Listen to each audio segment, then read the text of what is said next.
सीधा विज्ञान भवन का रुख करेंगे। बधाई के पात्र हैं। बोल रहे हैं। मार्च में उनकी संस्था ने सेव सॉइल अभियान की शुरुआत की थी। 27 देशों से होते हुए उनकी यात्रा और 75वें दिन यहां पहुंची है। आज जब देश अपनी आजादी के 75वें वर्ष का पर्व मना रहा है, इस अमृत काल में नए संकल्प ले रहा है, तो इस तरह के जन अभियान बहुत अहम हो जाते हैं। साथियों, मुझे संतोष है कि देश में पिछले 8 साल में जो योजनाएं चल रही हैं, जो भी प्रोग्राम चल रहे हैं, सभी में किसी न किसी रूप से पर्यावरण संरक्षण का आग्रह है। स्वच्छ भारत मिशन हो या वेस्ट टू वेल्थ से जुड़े कार्यक्रम, अमृत मिशन के तहत शहरों में आधुनिक सीवेज ट्रीटमेंट प्लांट्स का निर्माण हो या फिर सिंगल यूज प्लास्टिक से मुक्ति का अभियान,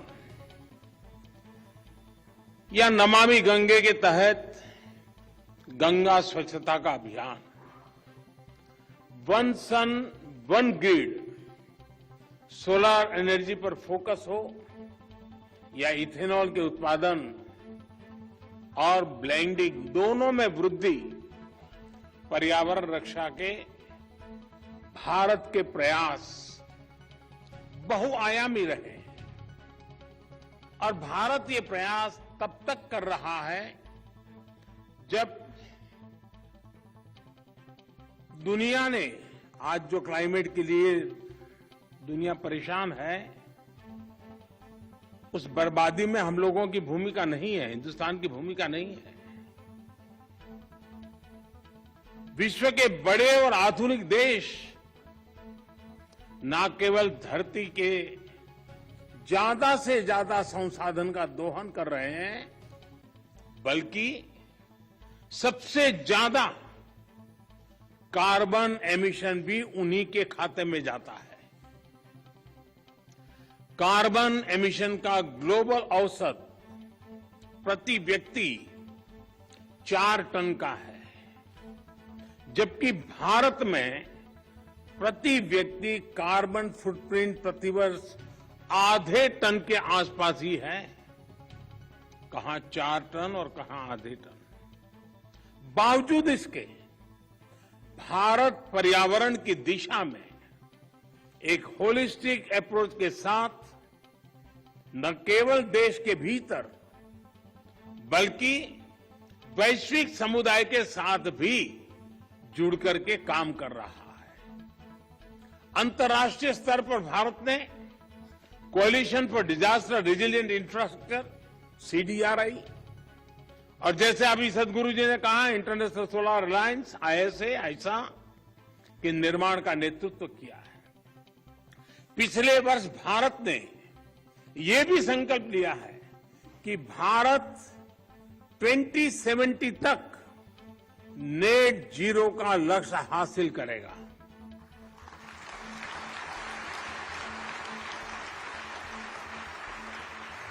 साथियों, मिट्टी या ये भूमि हमारे लिए पंच तत्वों में से एक है।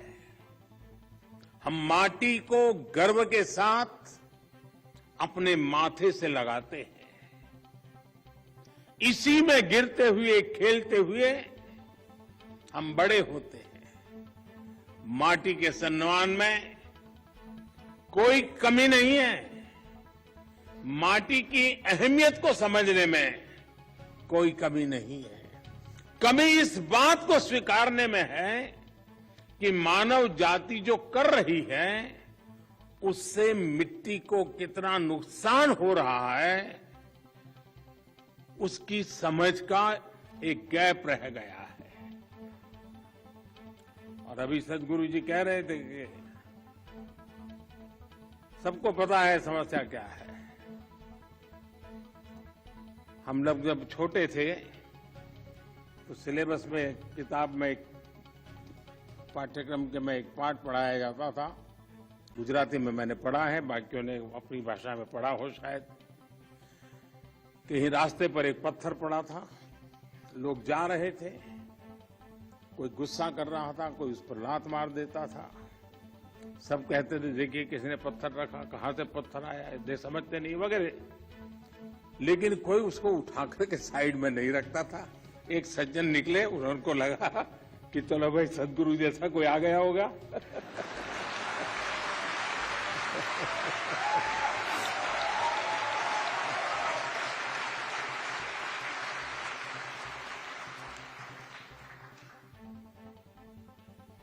हमारे यहां युधिष्ठिर और दुर्योधन के भेद की जब चर्चा होती है तो दुर्योधन के विषय में जब कहा जाता है तो यही कहता है कि जाना भी धर्म न च में प्रवृत्ति। मैं धर्म को जानता हूं लेकिन मेरी प्रवृत्ति नहीं, मैं नहीं कर सकता हूं। सत्य क्या है मुझे मालूम है, लेकिन मैं उस रास्ते पर नहीं चल सकता। तो समाज में जब ऐसी प्रवृत्ति बढ़ जाती है तो ऐसा संकट आता है तो एक सामूहिक अभियान से समस्याओं के समाधान के लिए रास्ते खोजने होते हैं। मुझे खुशी है कि बीते 8 वर्षों में देश ने मिट्टी को जीवंत बनाए रखने के लिए निरंतर काम किया है। मिट्टी को बचाने के लिए हमने 5 प्रमुख बातों पर फोकस किया है। पहला, मिट्टी को केमिकल फ्री कैसे बनाएं। दूसरा, मिट्टी में जो जीव रहते हैं जिन्हें तकनीकी भाषा में आप लोग सॉइल ऑर्गेनिक मैटर कहते हैं, उन्हें कैसे बचाएं। और तीसरा, मिट्टी की नमी को कैसे बनाए रखें, उस तक जल की उपलब्धता कैसे बढ़ाएं। चौथा, भूजल कम होने की वजह से मिट्टी को जो नुकसान हो रहा है उसे कैसे दूर करें। और पांचवा, वनों का दायरा कम होने से मिट्टी का जो लगातार क्षरण हो रहा है उसे कैसे रोकें। साथियों, इन सब बातों को ध्यान में रखते हुए ही देश में बीते वर्षों में जो सबसे बड़ा बदलाव हुआ है वो है देश की कृषि नीति में। पहले हमारे देश के किसान के पास इस जानकारी का अभाव था कि उसकी मिट्टी किस प्रकार की है, उसकी मिट्टी में कौन सी कमी है, कितनी कमी है।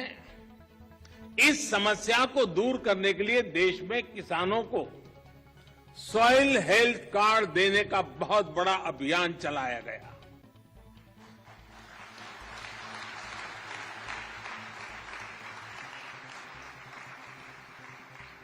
अगर हम किसी को मनुष्य को हेल्थ कार्ड देना तो भी अखबार में हेडलाइन बन जाएगी कि मोदी सरकार ने कुछ अच्छा काम किया।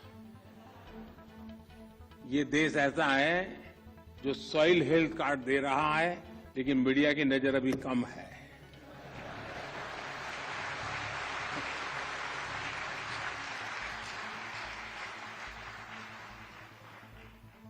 पूरे देश में 22 करोड़ से ज्यादा सॉइल हेल्थ कार्ड किसानों को दिए गए। और सिर्फ कार्ड ही नहीं दिए, बल्कि देश भर में सॉइल टेस्टिंग से जुड़ा एक बहुत बड़ा नेटवर्क भी तैयार हुआ है। आज देश के करोड़ों किसान सॉइल हेल्थ कार्ड से मिली जानकारी के आधार पर फर्टिलाइजर्स और माइक्रो न्यूट्रिएंट्स का उपयोग कर रहे हैं।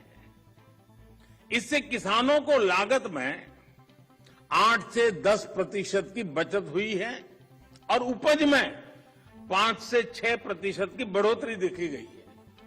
यानी जब मिट्टी स्वस्थ हो रही है, तो उत्पाद भी बढ़ रहा है। मिट्टी को लाभ पहुंचाने में यूरिया की 100% नीम कोटिंग ने भी बहुत फायदा पहुंचाया है। माइक्रो इरिगेशन को बढ़ावा देने की वजह से, अटल भू योजना की वजह से देश के अनेक राज्यों में मिट्टी की शहद भी संभल रही है। कभी कभी कुछ चीजें, अब मान लीजिए कोई 1.5-2 साल का बच्चा बीमार है, तबीयत ठीक नहीं हो रही है, वेट नहीं बढ़ रहा है, ऊंचाई में भी कोई फर्क नहीं आता है, और मां को कोई कहे कि जरा इसकी चिंता करो, और उसको कहीं सुना हो कि भाई स्वास्थ्य के लिए दूध वगैरह चीजें अच्छी होती हैं, और मान लो वो हर दिन 10-10 लीटर दूध में उसको स्नान करवा दे, तो उसका स्वास्थ्य ठीक होगा क्या? लेकिन अगर कोई समझदार मां एक चम्मच थोड़ा सा दूध उसको पिलाती जाए, दिन में 2 बार, 5 बार, 7 बार, एक चम्मच, तो धीरे धीरे फर्क नजर आएगा। ये फसल का भी ऐसा ही है, पूरा पानी भर करके फसल को डुबो देने से फसल अच्छी होती है ऐसा नहीं है। बूंद बूंद पानी पिलाया जाए तो फसल ज्यादा अच्छी होती है। पर ड्रॉप मोर क्रॉप।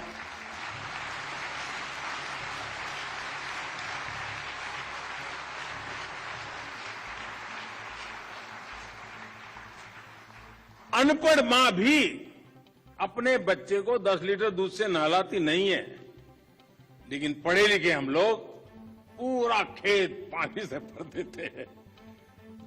खैर, इन सारी चीजों में बदलाव लाने के लिए कोशिश करते रहना है।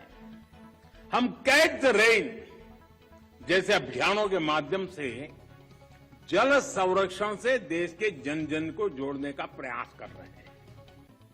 इस साल मार्च में ही देश में 13 बड़ी नदियों के संरक्षण का अभियान भी शुरू हुआ है। इसमें पानी के प्रदूषण कम करने के साथ साथ नदियों के किनारे वन लगाने का भी काम किया जा रहा है, और अनुमान है कि इससे भारत के फॉरेस्ट कवर में 7,400 स्क्वायर किलोमीटर से ज्यादा की बढ़ोतरी होगी।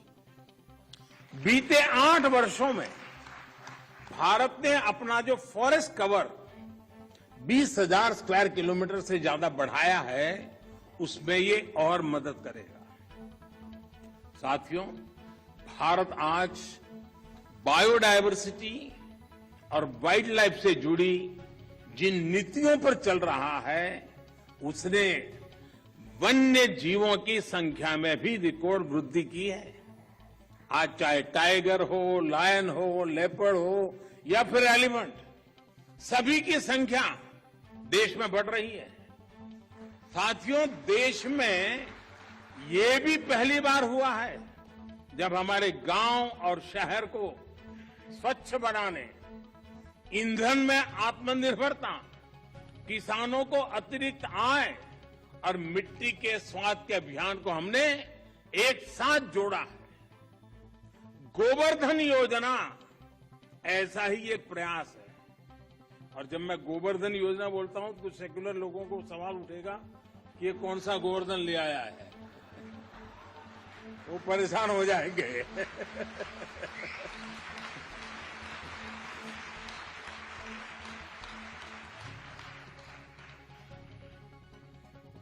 इस गोवर्धन योजना के तहत बायोगैस प्लांट्स, गोबर और खेती से निकलने वाले। अंतर्राष्ट्रीय पर्यावरण दिवस पर आप प्रधानमंत्री को सुन रहे थे।